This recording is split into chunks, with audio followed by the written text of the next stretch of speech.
araw na dumaan kami sa outback na sinasabi. So when you say outback in the Australia, is somewhere place that nowhere, I think. Yeah. So main road, pumasok kami sa isang kalsada na hindi siya highway. So talagang walang directional.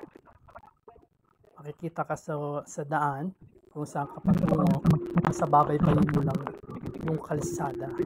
So may mga signage sa kalagitnaan, pero wala ritong Google Map. Hindi gumagana ang aming internet. Kaya patuloy lang kaming bumabaybay sa kalsada na yan hanggang sa marating namin na kabilang dulo ng highway. Ito yung lugar na merong signage, pero hindi namin alam kung saan kami mag-U-turn. Itong dalawang kasama ko, nag-Google Map na. Ito si Medi. Ayun si Steven. At sa wakas, nakalakpas na kami sa outback. Ito na yung first highway na nalusutan namin. Nag-stop over muna kami para bumili ng pagkain because we drove 2 hours more than from that area. So ito pala yung lugar ng Wirula, still in South Australia. And after that, pumunta na kami sa lugar ng pagtatrabuhan namin, which is Seduna. So doon kami nakabili ng proper meal namin. So nagkitay muna kami dyan ng ilang oras bago kami nag-proceed.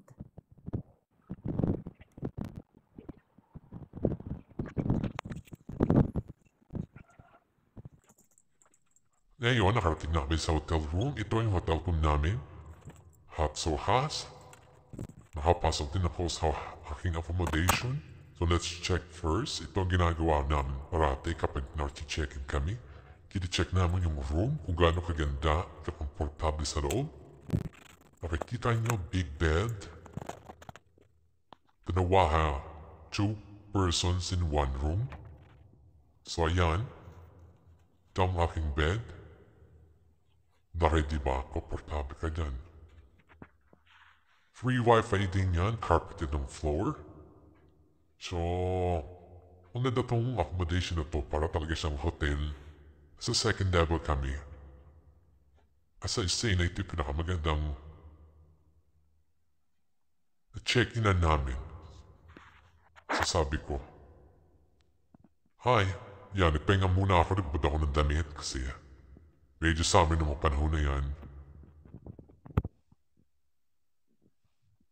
Takpan muna natin katawan natin bago ma-expose pa isan.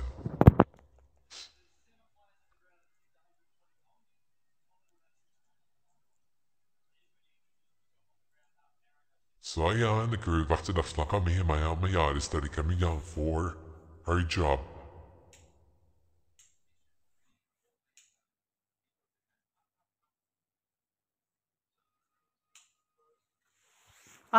Automatic na mamatay?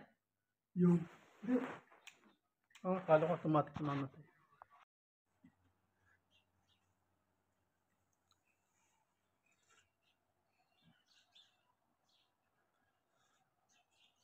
Halos nasa kalahati tayo ng bahagi ng Australia.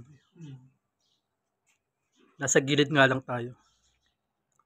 Tapos nalaglag yung cellphone ko. kuha mo naman. Aliyan ko ba? Kuha mo yan. Hindi, bibili na ako ng bago. Yaman.